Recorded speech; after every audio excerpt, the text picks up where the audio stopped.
Hello everyone, welcome to healers land again. दोस्तों, आज के टॉपिक में हम बात करेंगे लॉ ऑफ अट्रैक्शन की।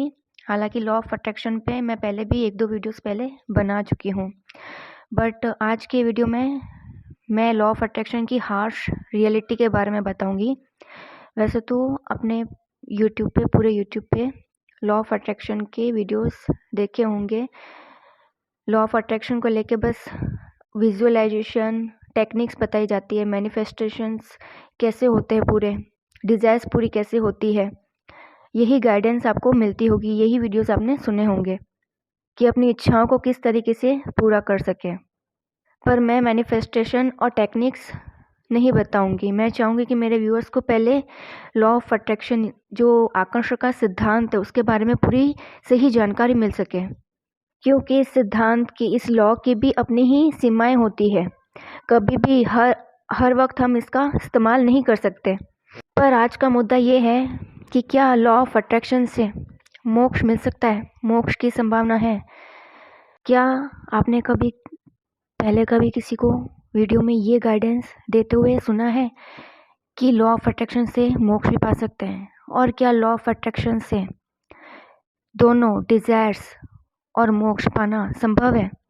कि एक ही सिद्धांत से, आकर्षण के सिद्धांत से, एक तरफ हमारी डिजायर्स भी पूरी होती रहें और दूसरी तरफ हमें मोक्ष भी मिल जाए। जैसे कि आपको ये तो पता ही होगा कि आकर्षण का सिद्धांत का उपयोग क्या है। लॉ ऑफ अट्रैक्शन का क्या काम है? अपनी डिजायर्स को फुलफिल करना। किसी को बैंक बैलेंस बढ़ाना है, किसी को अच्छी जॉब चाहिए, अच्छा करियर चाहिए, किसी को अच्छी हेल्थ चाहिए। कोई लॉ ऑफ अट्रैक्शन का उपयोग अपनी ब्यूटी को बढ़ाने में, अपनी सुंदरता को बढ़ाने में कर रहा है। किसी को अच्छा लाइफ पार्टनर चाहिए। हर व्यक्ति लॉ ऑफ अट्रैक्शन का उपयोग मैटेरियल डिजायर्स को फुलफिल करने के लिए करता है। क्या किसी ने इस सिद्धांत को, लॉ ऑफ अट्रैक्शन को मोक्ष पाने के लिए भी इस्तेमाल किया है क्या?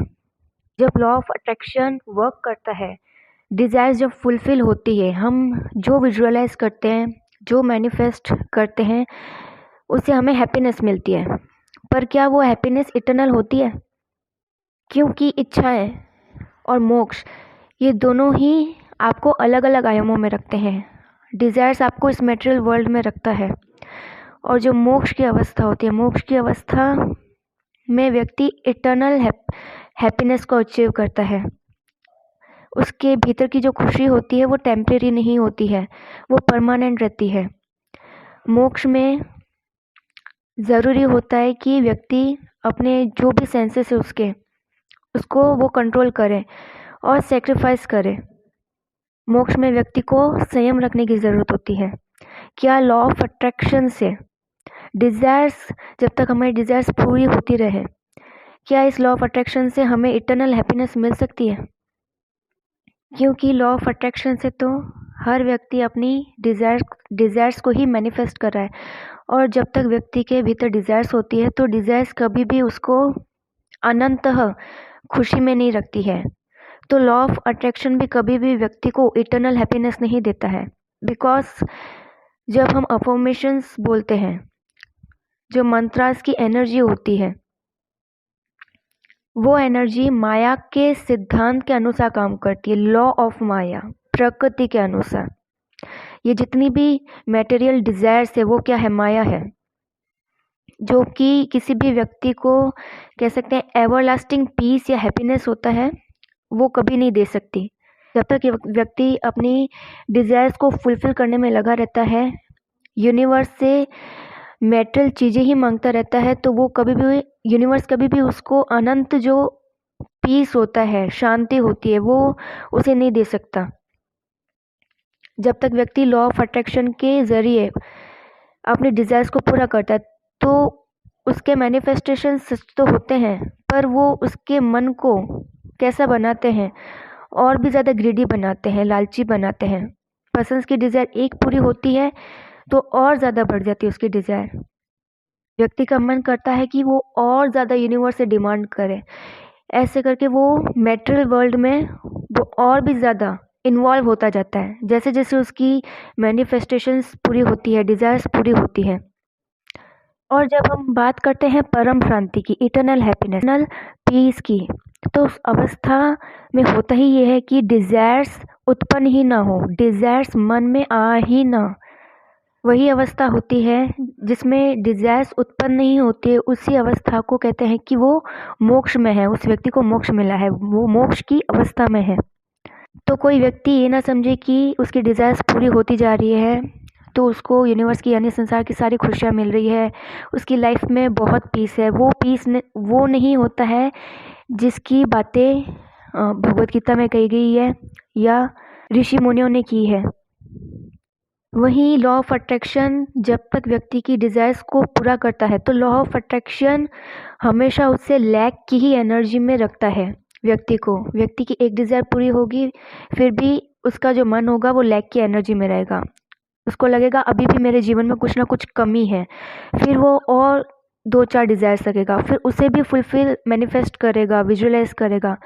जब वो डिज़ायर्स उसकी पूरी होती है तब वो और ज़्यादा लैक की एनर्जी में चला जाता है, उसको लगता है नहीं अभी और कमी है।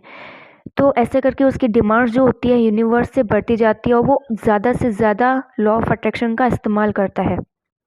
जबकि जो मोक्ष होता है वो कभी भी व्यक्ति को लैक की एनर्जी में नहीं रखता है, वो व्यक्ति को समभाव में रखता है। व्यक्ति को अगर मेटेरियल डिज़ायर्स नहीं भी होंगी, अच्छा जॉब, करियर, हेल्थ, अगर कुछ भी उसके पास नहीं हो, पैसा नहीं हो, तब भी वो लैक की एनर्जी में नहीं रहेगा, उसको लगेगा कि मेरे पास सब कुछ है। और जबकि लॉ ऑफ अट्रैक्शन जो होता है वो व्यक्ति को और ज़्यादा प्रेरित करता है कि व्यक्ति और ज़्यादा फोकस करे, अपनी डिज़ायर्स पे फोकस करे, और ज़्यादा डिमांड्स करे यूनिवर्स से, और ये उससे ईगो करवाता है। ये जितनी भी डिज़ायर्स मन में उठती हैं तो ये डिज़ायर्स व्यक्ति की अपनी ही ईगो की वजह से, जितना ज़्यादा उसका ईगो होगा उतनी ही डिज़ायर्स उसकी बढ़ती जाती है। व्यक्ति पूरी एक कहते हैं शॉपिंग लिस्ट तैयार करता है कि क्या क्या उसको यूनिवर्स से मांगना है। जबकि आध्यात्म, मोक्ष व्यक्ति को प्रेरित करता है कि वो हायर पावर से, सुप्रीम पावर से कनेक्ट रहे, पीस फाइंड करे।